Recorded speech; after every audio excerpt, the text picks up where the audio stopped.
today we're going to be giving you our opinion on the best motorcycle in each category. Now, you may be looking at these categories and thinking, where's the adventure bikes? Where are the dual sport bikes? Logan, what was our thought process behind these categories? Well, my thought process is, I don't know about you, I don't want to be here for 18 hours, and I don't think you guys at home want to watch a 5-hour video. So sure.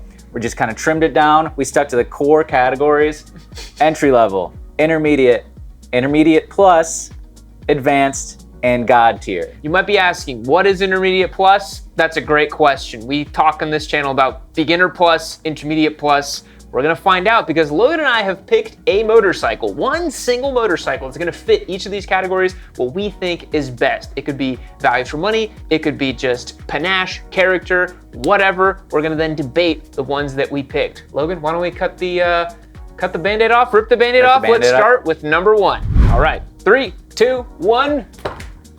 Oh, so you picked the KTM SMCR 390. I picked the venerable Honda CRF 300L Rally. Logan, talk me through the SMCR here. Why'd you pick that one? Well, just right off the bat, I'd like to say, it seems like we're kind of on track. We're kind of thinking the same thing. Yeah. I picked the SMCR just because it's a little bit more exciting than the Honda. I did give... Why you gotta dig Honda right out of the gate like that, right, dude? They're already like, we're on thin ice with the Honda That's true, that's true. But I mean, I do own a Honda, and so I was thinking the CRF 300 is a great platform, but if it came in a supermoto trim, maybe I would have considered that. But the SMCR, it's got the Duke 390, RC 390 engine, a little bit updated tech, got the bi-brake brakes, adjustable WP suspension. The supermotors are so fun, and like if you're a beginner and you want something kind of approachable power, but it's not a slow donkey, you can still have a ton of fun with, rip it around town. I feel like a supermotor is a great option. And it's like $3,000 cheaper than the new DRZ. Yeah. So yeah, I think it does make a lot of sense from that perspective. Where the competition, you're like, well, SMCR definitely is a pretty fun, decent little bike. So I've been harping about the CRF 300L Rally for, I think, years at this point, where I still think it's one of the best bikes you can buy brand new as a beginner, because much like Logan was saying for the SMCR, you get to dabble a little bit on-road, off-road, play around. It's cheap, it's light, it's fun.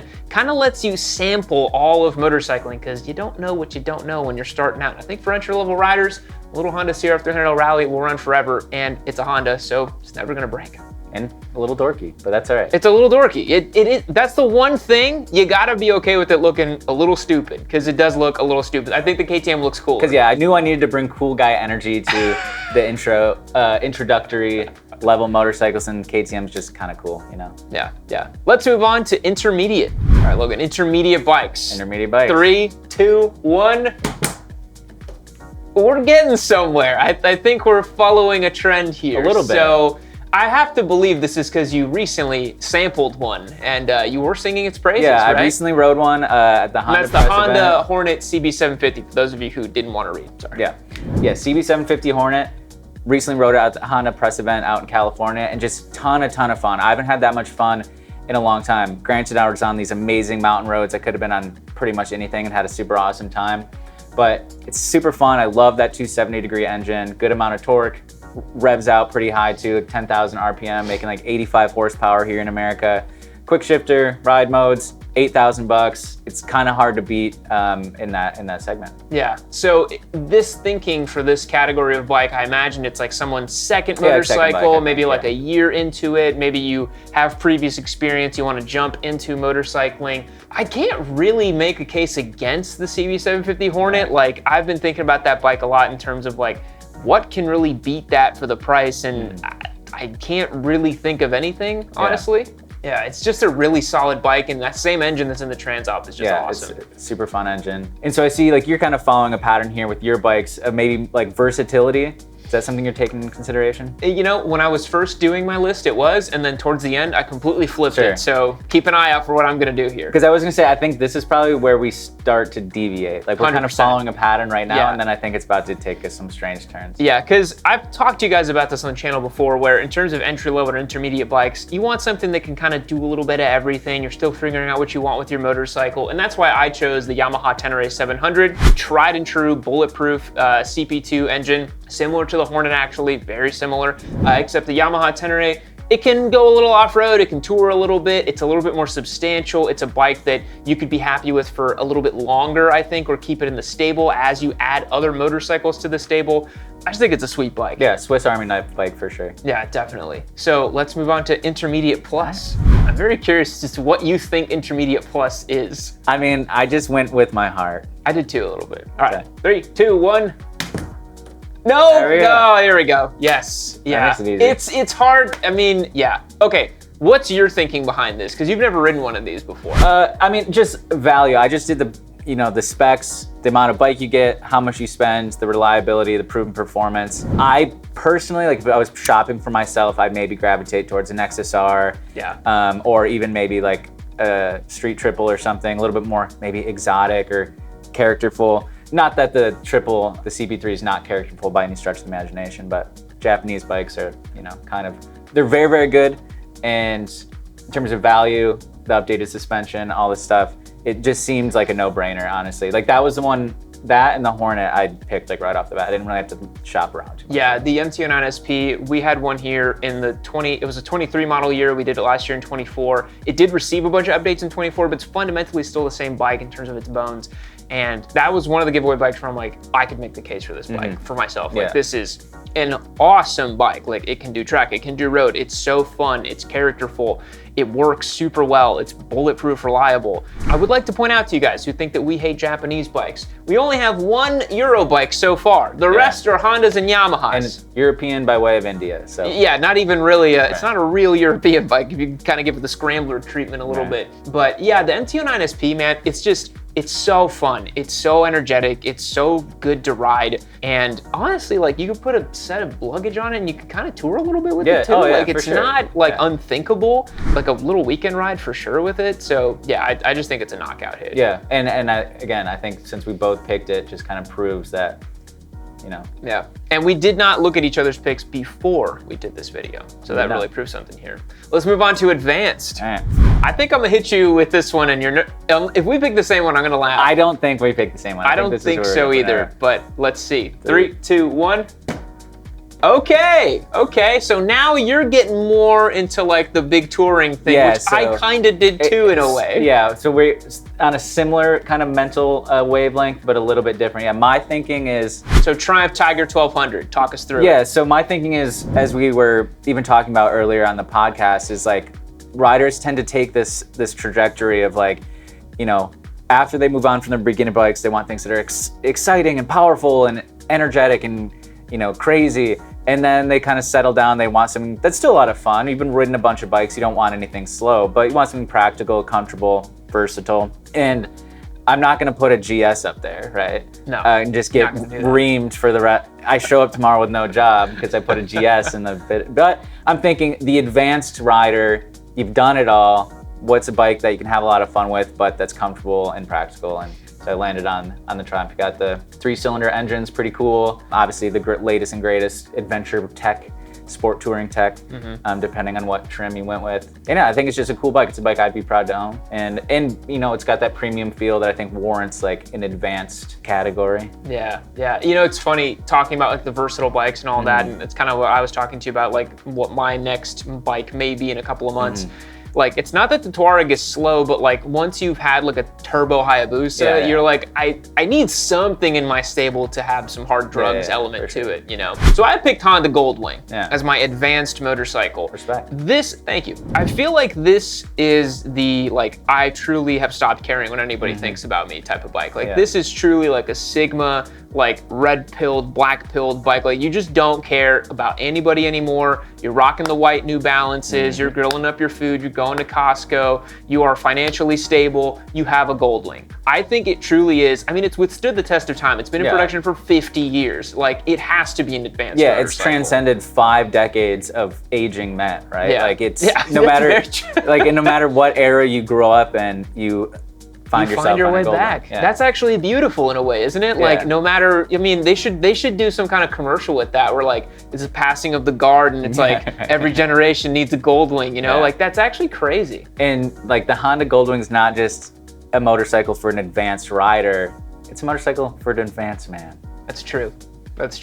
Yeah, the Goldwing, I think it's just... Or woman, I guess. Oh yeah, it doesn't matter. But yeah, I think it's a motorcycle that speaks for itself. I think if you own one, you are more than likely an advanced rider, kind of a been there, done that kind of guy. I've met lots of guys on Goldwings who are like, yeah, I had a freaking 180 horsepower Gixxer 20 years ago, but they're still riding and they're still here, right? Like, I think by definition, cruising on a Goldwing is like, you have to be advanced. You have to have done some cool stuff. Yeah, nothing left to prove because you've already proved everybody wrong. Proved to everybody you're the fastest, you know. That's right. Yeah, and then you're still kicking their ass in the twisties. That's all the Goldwing guys love to tell me. Yeah, I'd like to see it.